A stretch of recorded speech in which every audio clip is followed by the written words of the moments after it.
Hello friends, welcome to Logics infotech.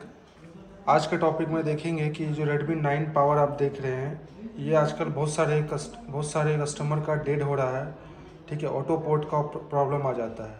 तो आज इसका सॉल्यूशन बिल्कुल डिटेल्स में चेक करेंगे। तो चलिए सबसे पहले देखते हैं इसमें जो प्रॉब्लम आ रहा है ऑटो पोर्ट का है कि नहीं है। उससे पहले एक बार चार्ज में लगा के इसको चेक करेंगे हम लोग कि क्या इशू आ रहा है। तो आप यहाँ देख पा रहे हैं एम्पियर चार्जर में अभी चार्जिंग बिल्कुल नहीं ले रहा है, तो हम लोग अभी चार्ज में लगाएंगे उसको।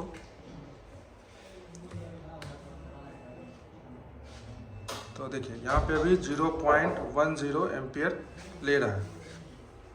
ठीक है, तो ये जबकि लेना चाहिए यहाँ पे 1 एम्पियर से ज़्यादा है, 1.2 1.8 या 2 एम्पियर। तो यहाँ पे जो इशू है, सबसे पहली बात चार्जिंग नहीं ले रहा है। उसके बाद चेक करते हैं डिवाइस मैनेजर में। यहाँ पे देखिए अभी पोर्ट नहीं आ रहा है। जैसे हमने यहाँ लगाया ऑटोमेटिक ये पोर्ट आ जाएगा आपका। ये ऑटो पोर्ट देखिए एक बार वापस आपको दिखाया जा रहा है। उसको निकालिए, केबल को थोड़ा सामने लाइए। तो अब यहाँ देखिए जैसे इसमें केबल लगाया जा रहा है, ये ऑटो पोर्ट का आ जा रहा है। ठीक है, ये पोर्ट आ जा रहा है यहाँ पे। तो इस तरह का ऑटो पोर्ट में जब भी रहेगा तो इसे हमारा डेड। जैसे हमने अगर केबल खोला और यहाँ से देखिए ये पोर्ट गायब हो गया। तो इस तरह से ये प्रॉब्लम आ रहा है, ऑटो पोर्ट में आ जा रहा है, सेट कंप्लीट डेड हो जा रहा है, ऑन नहीं हो रहा है। ये Redmi 9 पावर के बहुत सारे मोबाइल में ऐसा इशू आ रहा है। तो चलिए देखते हैं इसका डिटेल सॉल्यूशन।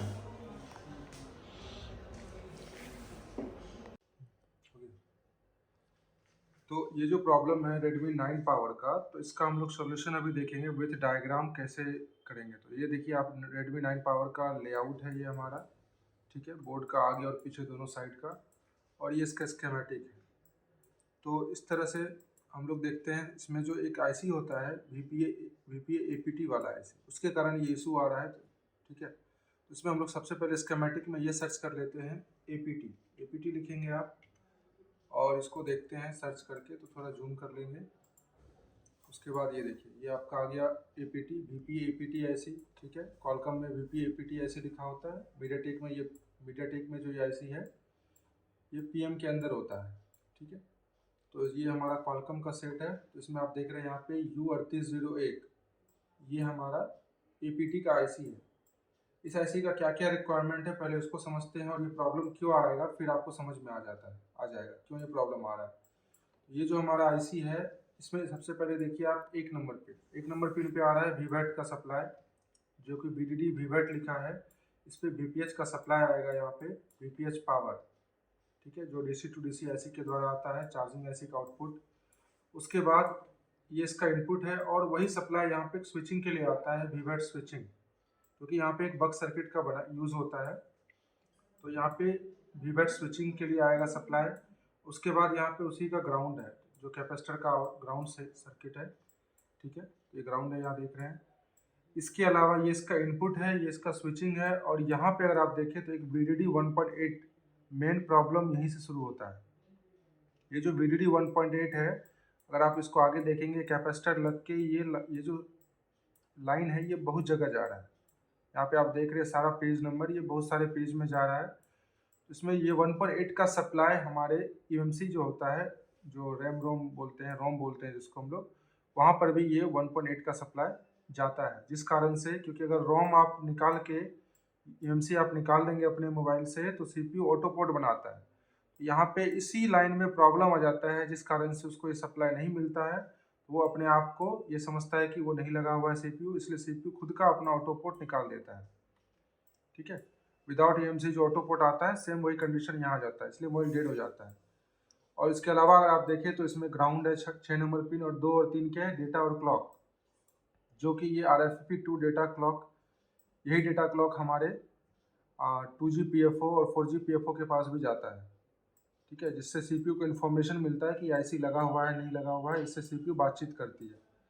उसके अलावा देखिए तो 7 नंबर पिन ग्राउंड है, 5 नंबर और 11 नंबर। ये 11 नंबर जो VSW देख रहे हैं, ये एक बक कॉइल लगा हुआ है यहाँ पे, जो कि यहाँ पे स्विचिंग करा के आउटपुट निकालती है इस कैपेसिटर के। यहाँ पे एक कैपेसिटर और ये एक कॉइल इंपॉर्टेंट है, और इसी का ये जो वापस ले रहा है ये फीडबैक लिया जा रहा है, V आउट LDO, जो कि फीडबैक है एक तरह का यहाँ पे, कि आईसी सही से काम कर रही है कि नहीं कर रही है, उसका फीडबैक यहाँ लिया जा रहा है। इसके बाद यहाँ से आउटपुट फाइनल हमारा निकलता है VPA APT, जो कि हमारे नेटवर्क आईसी वगैरह में भी जाता है। तो ये जो है अभी इस फोन में नेटवर्क का इशू नहीं है, ये फोन हमारा डेड है।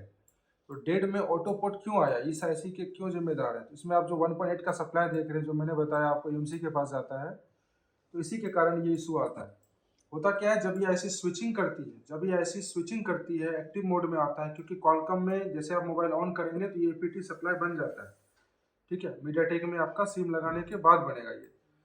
तो ये जो एपीटी का सप्लाई यहाँ पे बनेगा, तो जैसे स्विचिंग होती है हम लोग ऑन करते हैं, तो यहाँ पे ये जो स्विचिंग है और ये, क्योंकि इसका एक तरह का इनेबल सिग्नल है, क्योंकि आप देखिए इसमें कोई इनेबल नहीं आ रहा अलग से, तो एक तरह का ये इनेबल सिग्नल है। तो इसमें जब भी इनेबल आता है ये 1.8 इनेबल के रूप में, तो इस स्विचिंग के दौरान इस दोनों के बीच में इस आईसी के अंदर कुछ ऐसा फ्लक्चुएशन होता है कि हमारा ये जो लाइन है इसको ये ड्रॉप कर देता है वोल्टेज को, ठीक है, जिस कारण से हमारा प्रॉब्लम ऑटो पोर्ट का आ जाता है। तो ये आईसी रिप्लेस करके भी आप देख सकते हैं, लेकिन ये भी एक परमानेंट सॉल्यूशन नहीं है, क्योंकि अपडेट मारने के बाद ऐसा प्रॉब्लम आ जाता है Redmi 9 पावर में।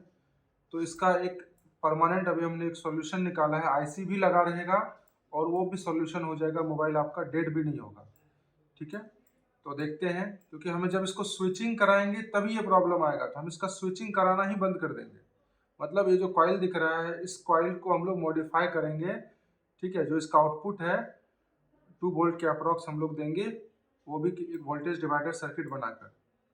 तो चलिए देखते हैं कैसे होगा इसका स्विचिंग। अगर हमने डिस्कनेक्ट कर देंगे हम लोग, तो ये स्विचिंग नहीं होगा, स्विचिंग नहीं होगा तो ये प्रॉपर ये ड्रॉप नहीं होगा वोल्टेज, जिस कारण से ये हमारा उस वो ऑटो पोर्ट का प्रॉब्लम नहीं आएगा और फ़ोन सक्सेसफुली ऑन हो जाएगा। तो चलिए देखते हैं स्टेप बाय स्टेप कैसे करते हैं, वीडियो पे बने रहिए, ठीक है। ये जो एपीटी आईसी है, सबसे पहले देखते हैं हमारे फ़ोन में लगा कहाँ पे है। ये देख रहे हैं व्यू 3801 आईसी का नंबर है, इसको हम लोग कॉपी करेंगे और लेआउट में पेस्ट करेंगे, जूम करके यहाँ पे पेस्ट करेंगे और आप देखेंगे यहाँ पर ये U3801 यहाँ पे हाईलाइट हुआ है, जो कि हमारे सिम ट्रे के नीचे है, यहाँ पे कोना में। तो आप माइक्रोस्कोप में देख सकते हैं। तो यहाँ पर ये देखिए, ये सिम ट्रे है, इसके नीचे यहाँ पे साइड में देख सकते हैं आप, ये हमारा एरिया जो है इसी प्लेट के अंदर एपीटी आईसी है, ठीक है। हम लोग इसको कट करेंगे, क्योंकि इसका बहुत सारा सॉल्यूशन है यूट्यूब पे, तो आज आपको परमानेंट सॉल्यूशन मिलेगा, वो भी बेस्ट तरीके से, जिससे आपका नेटवर्क भी गायब नहीं होगा। क्योंकि अगर आप आईसी रिमूव कर देंगे तो नेटवर्क भी चला जाएगा, फ़ोन तो ऑन हो जाएगा लेकिन नेटवर्क चला जाएगा। नेटवर्क भी ज़रूरी है और फ़ोन भी ऑन रहना चाहिए, ठीक है। तो इसको पहले हम लोग कट करेंगे और आगे देखेंगे।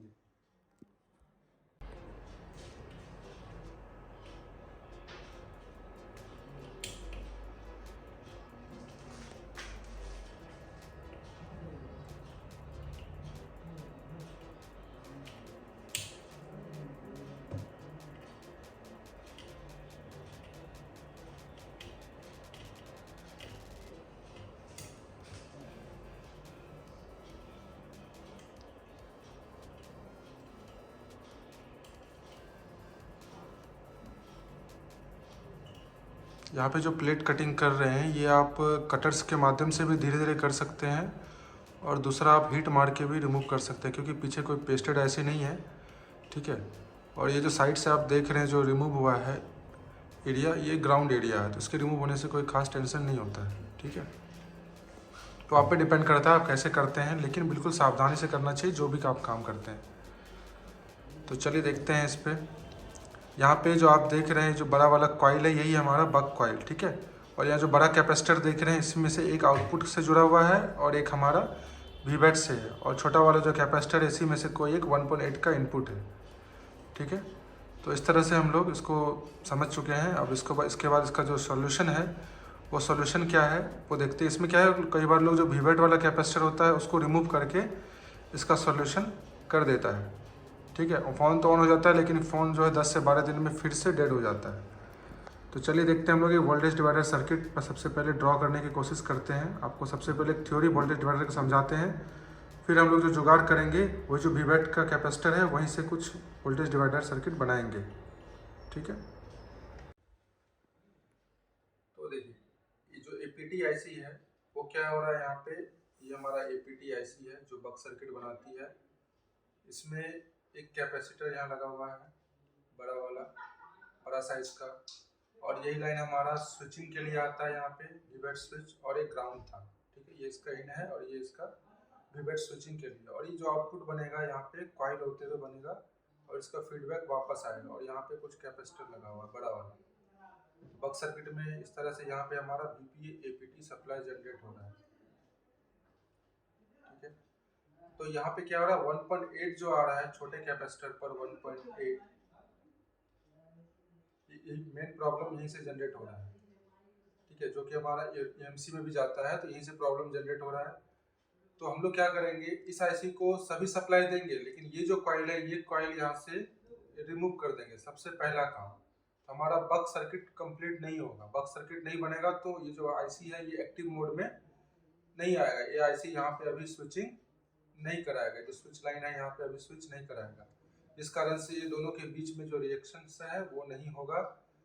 तो हमारा ये आईसी वर्क नहीं करेगा। भले इस पे सप्लाई आएगा लेकिन ये आईसी वर्क नहीं करेगा, जिस कारण से ये प्रॉपर वर्किंग में रहेगा। और हम लोग अभी यहाँ पे क्या करेंगे, इसका जो आउटपुट डिमांड है ये है कम से कम 0.5 वोल्ट से लेके 3 वोल्ट के आसपास, 3.6 वोल्ट के आसपास ये आता है, अकॉर्डिंग टू सिग्नल्स, आप किस एरिया में है, किस जगह पे है। तो एक एवरेज इसका है 2 वोल्ट के आसपास। तो हम लोग एक ऐसा सर्किट बनाएंगे जो इसको 2 वोल्ट के अप्रॉक्स दे सके इस जगह पे। तो यहाँ क्या करेंगे, सबसे पहले ये जो ये VPH है, ये VPH है हमारा 4.2। जब हमारा बैटरी फुल चार्ज होता है तो 4.2 VPH यहाँ पे रहता है। तो ये जो कैपेसिटर है हम लोग इसको रिमूव करेंगे और यहाँ पे एक वोल्टेज डिवाइडर सर्किट बनाएंगे। वो सर्किट कुछ इस तरह का होगा, थोड़ा डिटेल में आप देख लीजिए। थोड़ा थ्योरी है, थोड़ा वीडियो लंबा है, लेकिन एक बार देख लेंगे, आपको दोबारा ये वीडियो कभी नहीं देखना पड़ेगा। तो यहाँ पर एक सर्किट हमारा ग्राउंड होगा, वोल्टेज डिवाइडर सर्किट इसको बोलते हैं। इसमें हम एक इनपुट डालेंगे और यहाँ पे एक आउटपुट बनाएंगे और यही आउटपुट होगा हमारा 2 वोल्ट। तो यहाँ पे लगभग एक 4 वोल्ट के अप्रॉक्स अगर हम इनपुट ले रहे हैं, तो अगर आउटपुट इसका आधा चाहिए, हाफ चाहिए, तो हम यहाँ पे सेम मान का 2 रजिस्टर लगा देंगे। सपोज यहाँ पे हम लगाते हैं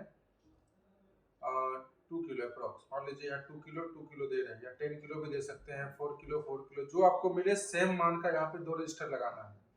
ठीक है, तो आप SDAC लाइन जो होता है हमारे मोबाइल में, वहां से भी आप रजिस्टर निकाल सकते हैं। वहाँ पे सेम मान का 2 रजिस्टर होता है। तो यहाँ पे इनपुट में 4 वोल्ट जैसे हमने इनपुट करेंगे तो इसका हाफ हो जाएगा, ये यहाँ पे 2 वोल्ट आ जाएगा। अब इसी का एक जम्पर लेके हम लोग यहाँ पे लगा देंगे, जैसे क्या होगा, ये हमारा बन जाएगा सर्किट, यहाँ पे 2 वोल्ट बन जाएगा। तो यहाँ पे हम लोग एक छोटा सा सर्किट बनाएंगे। इस जगह पे कैपेसिटर से एक रजिस्टर लेंगे और इस तरह से यहाँ बनाएंगे। ठीक है, और इसके बाद यहाँ पे फिर एक रजिस्टर फिर जोड़ेंगे उसके दूसरे पॉइंट से सटा के, और इससे एक लाइन, इससे जो एक लाइन है हमारा, ऐसे करते हुए इधर चला जाएगा। ठीक है, और ये जो ग्राउंड है इस कैपेसिटर के ग्राउंड से जोड़ देंगे, क्योंकि रजिस्टर छोटा होता है, इतने दूर में हमारा सर्किट बन जाएगा। प्रैक्टिकल में आपको डिटेल में समझ में आएगा। मेन कॉन्सेप्ट यही है, क्योंकि अगर आप फॉर्मूला पे जाएंगे ना इसका, अगर देखिए क्यों यहाँ 2 वोल्ट कैसे बना, तो यहाँ पे जो इनपुट है हमारा वो है 4 वोल्ट। इसका फॉर्मूला होता है V in, मतलब 4 वोल्ट गुना R2। R2 हमारा नीचे वाला रजिस्टर है जो ग्राउंड से जुड़ा है, इसका भी पावर कितना है 2, और बाय 2 + 2 मतलब R1 + R2, तो 2 + 2 होता है 4। इसको हमने क्रॉस किया तो यहाँ कितना बचा 2, तो इसलिए यहाँ आउटपुट कितना निकलेगा 2 वोल्ट। ठीक है, डिटेल में जानने के लिए आप क्लास वगैरह ज्वाइन कर सकते हैं हमारा। तो चलिए वीडियो आगे बढ़ाते हैं। तो यही करेंगे हम लोग यहाँ पे। ठीक है, तो अभी हम लोग प्रैक्टिकल में देखेंगे। तो क्या इससे क्या हो जाएगा कि हमारा ये सर्किट को स्विचिंग नहीं मिला, लेकिन इसका आउटपुट जितना था उतना मिल गया। ठीक है, तो अभी हम लोग इसी कैपेसिटर को रिमूव करेंगे और यहीं पर एक रजिस्टर, 2 रजिस्टर लगाएंगे और उसका आउटपुट यहाँ जोड़ेंगे और इसका एक सिरा इससे जोड़ेंगे। ठीक है, और इसका इनपुट इससे जोड़ेंगे। वीडियो को अगर एक बार में समझ में ना आए तो इस जगह पे आप 2 बार 3 बार करके देखिए, आपको समझ में आ जाएगा। ठीक है, चलिए प्रैक्टिकल की तरफ चलते हैं और देखते हैं। चलिए देखिए ये हमारे पास एक Note 5 Pro का बोर्ड है। ठीक है, जिससे हम लोग रजिस्टर ढूंढ के निकालेंगे। तो हम लोग देखते हैं, इसमें कोई भी एक ऐसा मान लेते हैं, 2 किलो, 4 किलो, 10 किलो, इस तरह से हम लोग लिखेंगे। तो ये Note 5 का हमने लेआउट खोल लिया है और स्कीमेटिक खोल लिया है। तो यहाँ पे हम लोग सर्च करेंगे 2K और नेक्स्ट करते देखते हैं कहाँ जा रहा है। अब यहाँ देखिए 2.2 किलो हमें मिला, और ये है हमारा जो रजिस्टर है R301 और R310, दोनों देखिए मान 2.2 किलो है। और ये आप लाइन में देख सकते हैं नीचे यहाँ पर SDA SCL का लाइन है I2C सर्किट, ठीक है।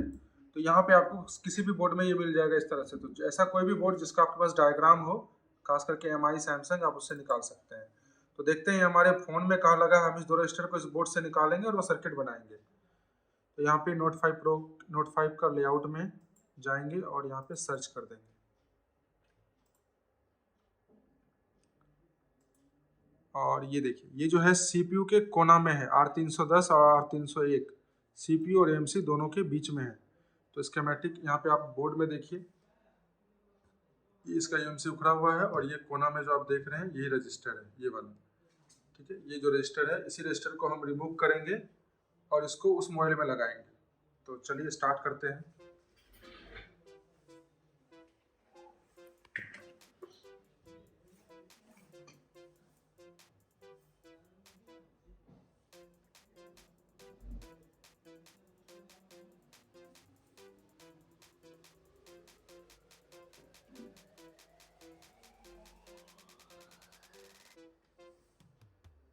बिल्कुल लाइव हो रहा है, आपके सामने हो रहा है सारा चीज़, ठीक है।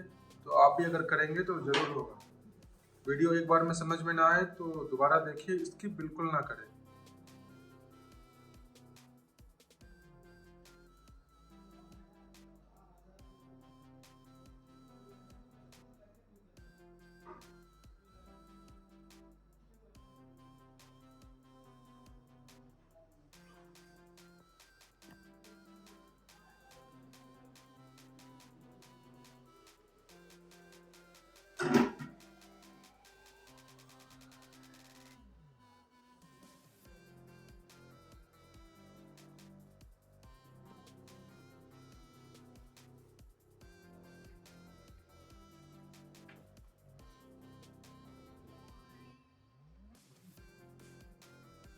तो ये जो कैपेसिटर है इसको हम लोग सबसे पहले रिमूव करेंगे, ठीक है। और आप चाहे तो कई बार रिमूव नहीं भी कर सकते, लेकिन रिमूव करने से क्या है ना, थोड़ा एक स्पेस मिल जाता है और जंपर वगैरह मारने में इजी होता है। इसलिए हम लोग यहाँ पे कैपेसिटर और कॉइल को भी रिमूव करेंगे, क्योंकि स्विचिंग हमको डिस्कनेक्ट करना है। तो दोनों को एक ही साथ रिमूव करेंगे, बार बार हीट नहीं मारेंगे इसमें।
सबसे पहले इन दोनों को रिमूव कर लिया हमने।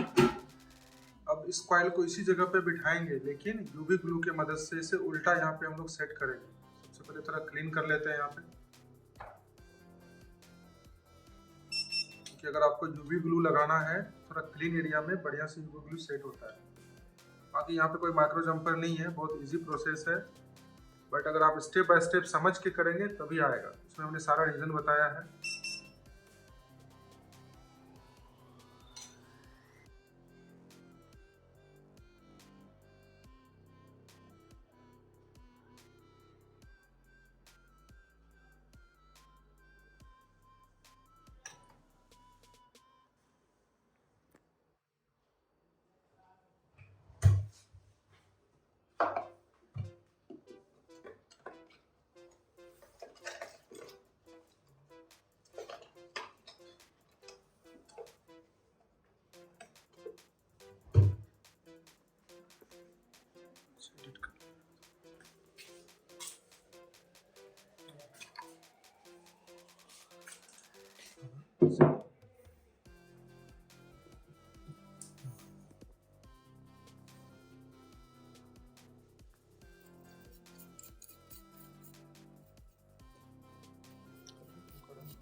करके दिखाओ।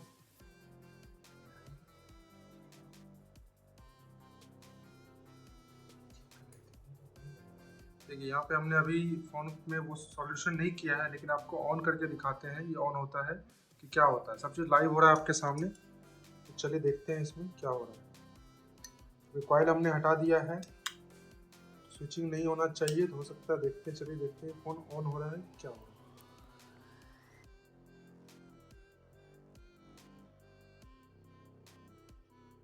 देखिए फ़ोन आपके सामने ऑन हो गया, ठीक है, जस्ट एक कॉइल रिमूव करने से, क्योंकि मेन फंडा कॉइल का है। कैपेसिटर हटाते तो हो सकता है ऑन हो जाए, लेकिन कुछ दिन रहने के बाद फिर बंद हो जाए। लेकिन यहाँ पे अभी ये फ़ोन बहुत दिन तक ऑन रहेगा, प्रॉब्लम नहीं आएगा जब तक इसमें कोई और अदर प्रॉब्लम नहीं आए। लेकिन इसमें नेटवर्क नहीं आया क्योंकि एपीटी का सप्लाई नहीं बनेगा।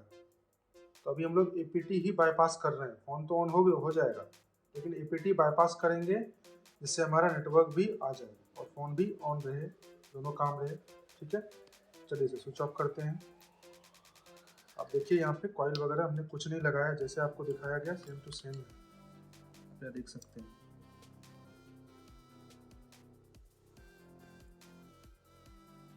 ठीक है, आप माइक्रोस्कोप में देखिए सेम चीज़ है। यहाँ देखिए, यहाँ पे हमने अभी भी कोई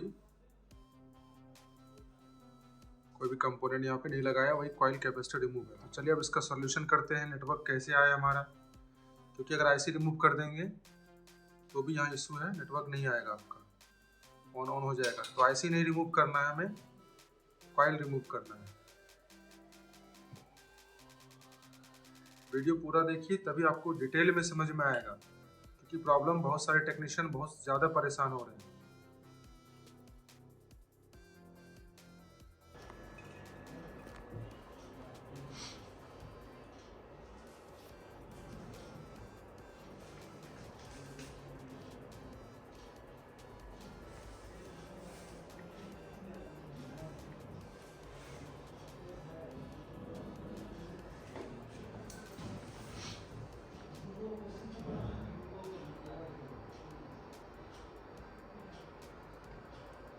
एक रजिस्टर को हम ग्राउंड के साथ जोड़ेंगे और दूसरे रजिस्टर को जो कैपेसिटर के उस साइड प्लस है उसके साइड जोड़ेंगे। कैपेसिटर के एक साइड प्लस एक साइड माइनस से जोड़ दोनों को ज्वाइंट करेंगे इस तरह से। बहुत इजी प्रोसेस है।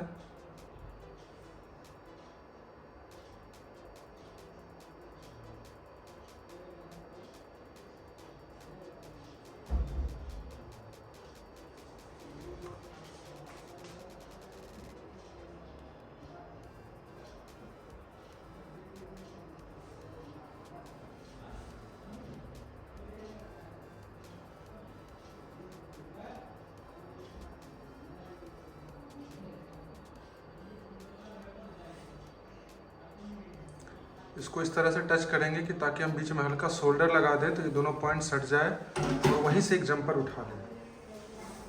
ठीक है,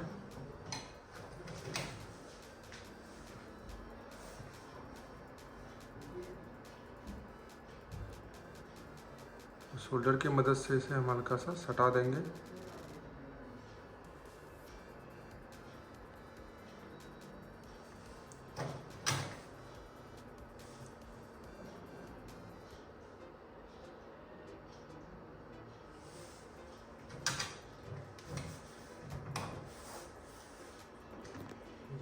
थोड़ा सा क्लीन करो था उसको, जहाँ जरूरत है वहीं लगाना पेस्ट।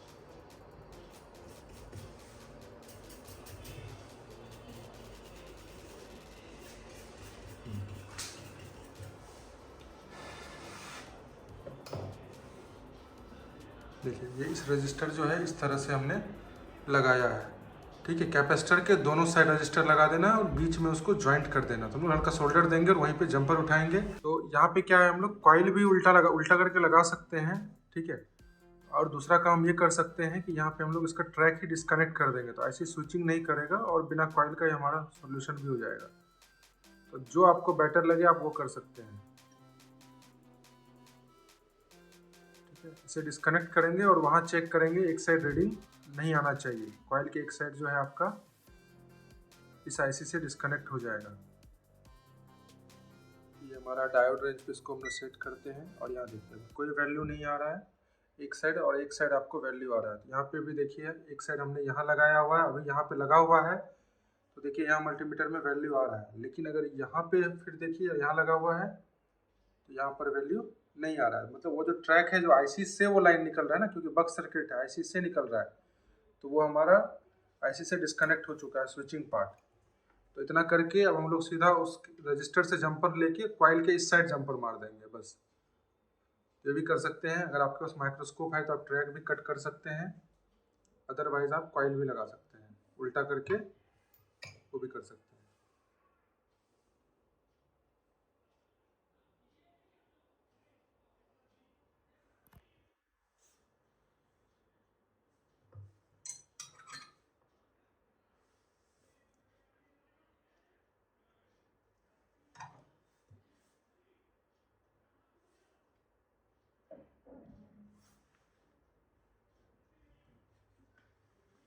ठीक है, अभी उसका ट्रैक हमने काट दिया है तो हम इस कॉइल को वापस वहाँ लगा देते हैं। लगाए ना लगाए इससे यहाँ पे कोई दिक्कत नहीं है, बट इसका कंपोनेंट है तो हम यहाँ पे लगा ही देते हैं इसे। ठीक है, क्योंकि रिपेयरिंग एक जुगाड़ का टेक्निक होता है और प्लस आपके पास नॉलेज होना चाहिए। कॉन्सेप्ट रहेगा तो आप जुगाड़ कुछ भी कर सकते हैं इसमें। यहाँ पे आउटपुट का डिमांड था 2 वोल्ट के अप्रोक्स। ठीक है, तो वही हम लोग जनरेट कर रहे हैं।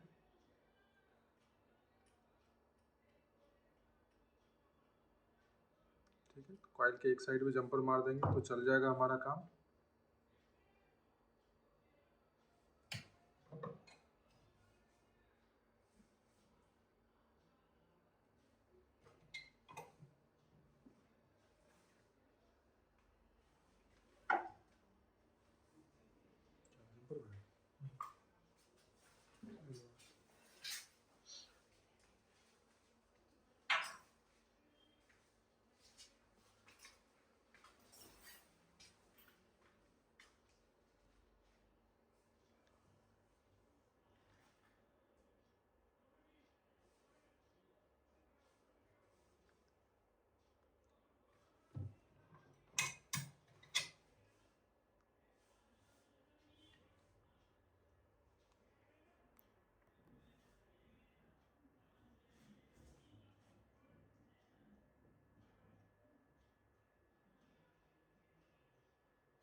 ठीक है, ये देखिए यहाँ से हमने क्या किया, एक रजिस्टर से जंपर उठाया और दोनों के बीच से और इस पे जंपर लगा दिया।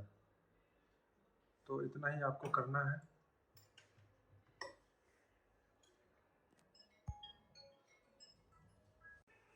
देखिए ये अभी हमारा जो जंपर है प्रॉपर तरीके से लग चुका है, यही ये सर्किट मॉडिफाई हमने किया है। ठीक है, कॉइल का लाइन डिस्कनेक्ट कर दिया तो कॉइल पे अब स्विचिंग लाइन डिस्कनेक्ट हो गया, आईसी से स्विच नहीं होगा तो प्रॉब्लम्स नहीं आएगा। और यहाँ पे वीपीएच को वोल्टेज डिवाइडर सर्किट बना के इसी कॉइल पे दे दिया गया। तो चलिए इसका हम लोग एक बार हॉट टेस्टिंग करते हैं और देखते हैं क्या होता है।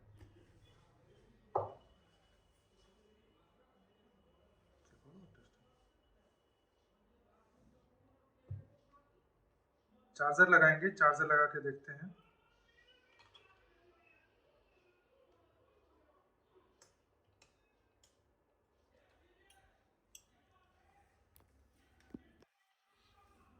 एक बार चार्जर लगा के देखते हैं, अगर नहीं होगा तो इसे एक बार ऑन करेंगे।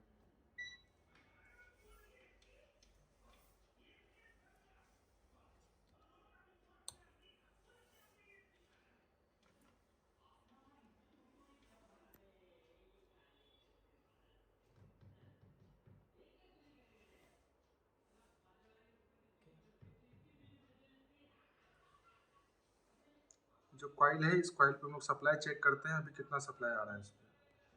तो आप यहाँ देख पा रहे हैं यहाँ पे अभी 1.49, ये 1.5 वोल्ट क्यों आ रहा है, क्योंकि अभी वीपीएच पे जो सप्लाई है वो जो रजिस्टर है उस पर हम लोग चेक करेंगे। इस साइड देखिए इस पर कितना सप्लाई आ रहा है, अभी इस पे आ रहा है 3 वोल्ट।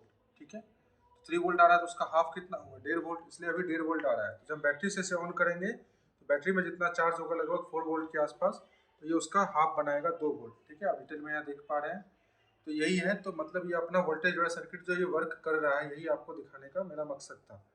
तो चलिए अब इसको ऑन करते हैं और देखते हैं इस पर नेटवर्क वगैरह भी आ रहा है कि नहीं आ रहा है, सारा चीज़ चेक करते हैं इसका।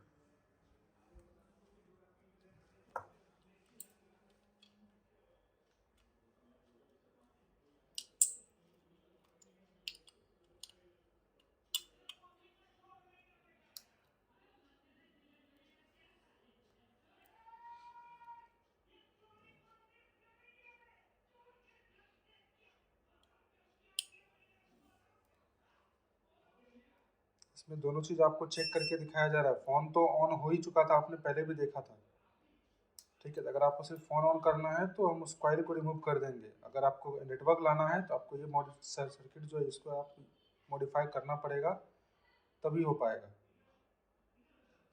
देखिए फ़ोन अभी भी ऑन है, तो हम लोग इसमें एक सिम लगाएंगे, सिम ढूंढते हैं हम लोग और सिम लगाते हैं इसमें। और आप देखिए अभी चार्जिंग भी ले रहा है ये, जैसे हमने चार्ज में लगाया, आप यहाँ एम्पेयर चार्जर में देखेंगे पहले इतना ही एम्पेयर था, अभी देखिए ये 1 एम्पेयर से ऊपर आ चुका है। इसका मतलब ये अब चार्जिंग भी ले रहा है। तो जो लो एम्पियर चार्जिंग होता है वो सॉफ्टवेयर के इशू से आता है, यूएनसी प्रॉब्लम होता है, सॉफ्टवेयर नहीं होता है इसमें, तो ये प्रॉब्लम आता है। तो अभी ऑन हो रहा है।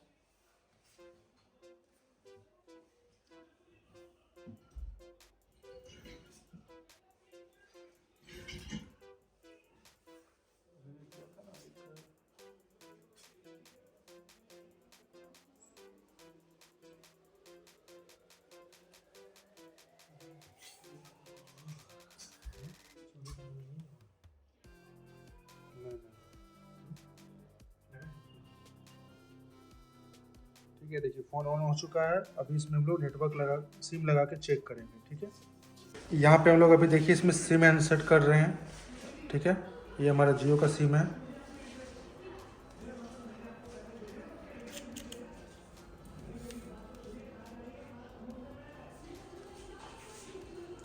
यहाँ चेक करते हैं नेटवर्क आ रहा है कि नहीं आ रहा है। देखिए ये हमारा टावर आ चुका है, ठीक है। तो इस तरह से आप नेटवर्क का भी फॉल्ट नहीं आएगा और आपका फ़ोन भी कम्प्लीटली ऑन हो जाएगा और ये बिल्कुल डेड नहीं होगा। ऐसा नहीं कि 10 दिन में कस्टमर कंप्लेन लेके आएगा। तो आप गारंटी रिपेयर बोल के कस्टमर को दे सकते हैं। अगर कस्टमर बोलता है कि मैंने पहले कहीं कराया था, सेट फिट ख़राब हो गया, तो आप इस तरह के सर्किट मॉडिफाई करके आप गारंटी सोल्यूशन दे सकते हैं। देखिए चार्जिंग भी हमारा यहाँ पर ले रहा है, तो कोई भी इशू नहीं है। चार्जिंग का प्रॉब्लम भी सॉल्व हो गया, डेड भी ऑन हो गया और नेटवर्क भी आ चुका है, ठीक है। तो वीडियो कैसा लगा हमें ज़रूर बताएं। वीडियो को ज़्यादा से ज़्यादा लाइक और शेयर करें अपने फ्रेंड्स के साथ, ताकि और भी जो टेक्नीशियन भाई हैं उनको कोई भी प्रॉब्लम आए तो इसका सॉल्यूशन कर सके, ठीक है। Thanks for watching. मिलते हैं फिर किसी नेक्स्ट वीडियो में।